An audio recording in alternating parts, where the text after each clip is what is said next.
Il n'y a rien de plus emblématique que Fawlty Towers et Monty Python. Mais l'acteur John Cleese, qui a maintenant 86 ans, est une légende pour bien plus que ses films. Il essaie maintenant, à lui seul, de faire face à la menace qui pèse sur le Royaume-Uni, la menace islamique radicale. Et quand les gens s'en prennent à lui, et ils s'en prennent vraiment à lui, sa réponse est franchement incroyable. Je vois que je me fais copieusement insulter pour mon soutien à cet homme. Qui est cet homme? Rupert Lowe, l'homme qui est derrière les énormes révélations sur les réseaux de prédateurs sexuels. Et il dirige Restore Britain, un parti qui croit vraiment en la remigration et à mettre fin à la mainmise islamiste radicale, etc. Bref, il écrit ici: Les ignorants me traitent de raciste. Je ne suis pas raciste, je suis culturaliste. Je crois que certaines cultures sont meilleures que d'autres. Je préfère les cultures qui ne prônent pas la lapidation, la pédérastie, les violences conjugales, la mutilation génitale féminine et la décapitation des opposants. Appelez-moi vieux jeu. Et je pense que ça résume encore une fois bien John Cleese.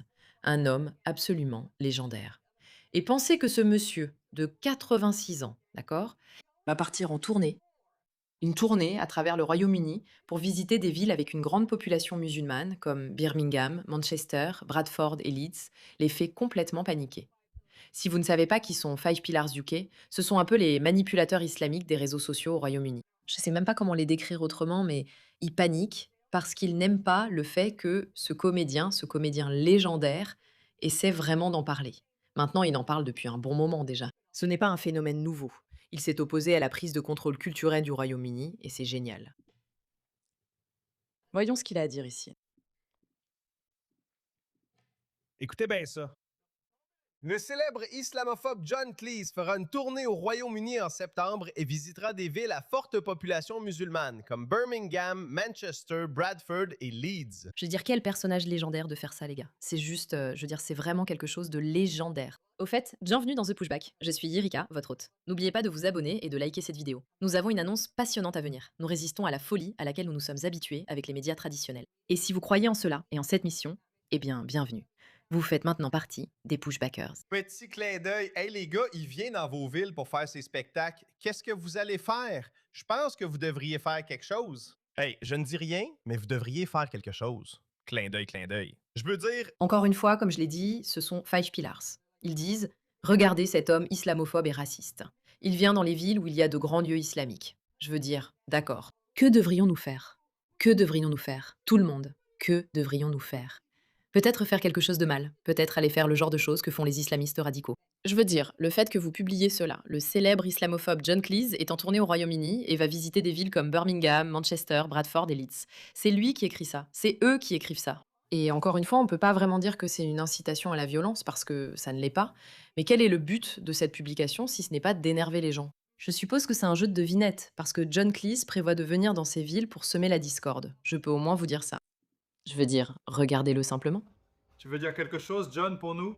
Dis quelque chose. Oui, Oui. Je viens de manger le curry le plus délicieux.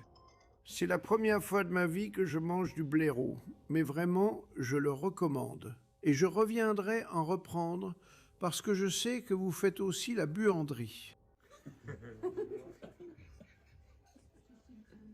Merci, John, merci beaucoup.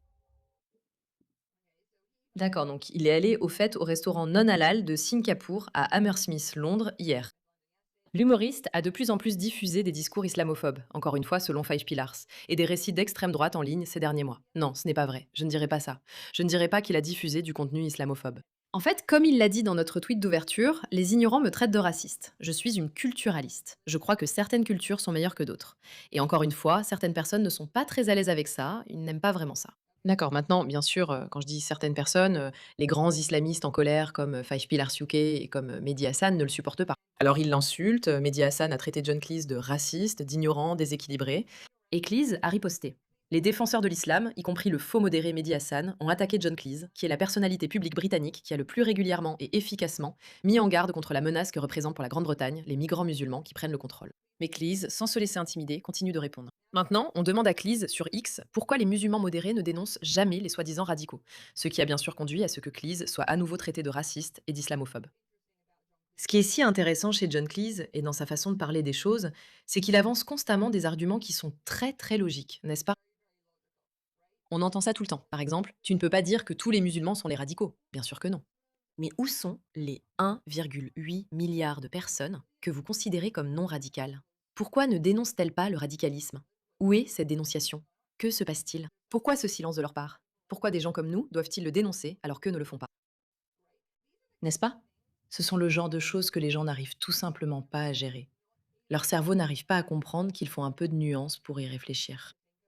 J'avais l'habitude de sortir et de faire ces blagues raciales. Je disais, les Français, vous savez, pourquoi les Français ont-ils autant de guerres civiles? C'est pour pouvoir en gagner une de temps en temps. Ouais. Pourquoi les Australiens sont-ils si équilibrés? Parce qu'ils ont un complexe de chaque côté. Vous voyez, je faisais ces blagues et ensuite je disais, et il y avait ces deux Mexicains, et toute la salle faisait. Je veux dire, eh bien, quoi, on fait les blagues sur les Suédois, les Allemands, les Français, les Anglais, les Canadiens et les Américains. Pourquoi on ne pourrait pas faire des blagues sur les Mexicains? C'est tellement important parce que les humoristes ont la capacité de faire passer des messages culturels importants en s'en moquant. Et ça fait rire les gens. Ça met les gens un peu mal à l'aise. C'est tout l'intérêt de la comédie. Et ce sont souvent les humoristes qui sont à l'avant-garde de la guerre culturelle parce qu'ils comprennent l'importance de la lutte culturelle et de répondre à des arguments idéologiques insensés. Et ils peuvent les contrer de façon vraiment, vraiment intelligente. Et ce qu'ils soulignent ici est vraiment très important. Parce qu'ils sont tellement faibles qu'ils ne peuvent pas s'occuper d'eux-mêmes. Tu vois, c'est vraiment, vraiment condescendant. Tu sais pourquoi? Qui sont les personnes sur lesquelles tu ne peux pas plaisanter? Les musulmans. Les musulmans. Les musulmans. Musulmans. Et c'est ça. Mais c'est De voir ce que ton Phil Twitter dit. Ouais, mais ça veut pas dire que tu... Ça veut juste Non, dire soit. Oh non, Tu- qu'est-ce à faire voir? Moi, je le ferais, ouais. Oui, je l'ai déjà Théoriquement, tu dit. pourrais. J'ai fait des blagues. Tu sais, Des blagues du genre, tu sais, c'est une religion de paix. Il y a un flic là-bas. Il y a un flic là-bas. Et tu vois, ils font semblant de rire maintenant. Mais tu peux voir que leur premier réflexe, c'était « Non, tu n'as pas osé ». Tu vois? oh là En fait, là. c'est vraiment drôle. Mais le problème, c'est que si tu fais les blagues, de mauvaises personnes vont vouloir te tuer. Quoi? Qui pourrait vraiment te tuer? Tu te retiens un peu, non? Ouais. Pas terrible, pas terrible. Je veux dire, voyons ce que John Cleese a dit récemment, parce que honnêtement, quand je passe une mauvaise journée, parfois je vais juste parcourir son compte X et me rappeler que, tu sais quoi? Il y a de bonnes personnes qui se battent pour de bonnes causes. Une vraie manifestation sans menace de violence, montrant que l'avenir de la Grande-Bretagne appartient à ceux qui défendent leurs convictions. Nous devrions écouter cet homme. Je te suggère de parler. On n'aurait pas dû faire bababam. Babadadoum boum boum boum. Regarde ça. Si tu parcours son fil, la plupart des choses dont il parle concernent l'importance du Royaume-Uni. Ce n'est pas islamophobe. Ce n'est pas fou. Ce n'est pas méchant, n'est-ce pas? C'est juste de la pure logique. Le voilà en train de défendre J.K. Rowling. Levez la main si vous pensez que J.K. Rowling est une horrible transphobe. Désolé, mais je ne peux pas ignorer tous les biologistes. Exact. C'est toujours d'actualité. Il essaie désespérément d'utiliser une étude biaisée et discréditée pour prouver quelque chose d'impossible, à savoir que les hommes n'ont pas d'avantage sportif sur les femmes.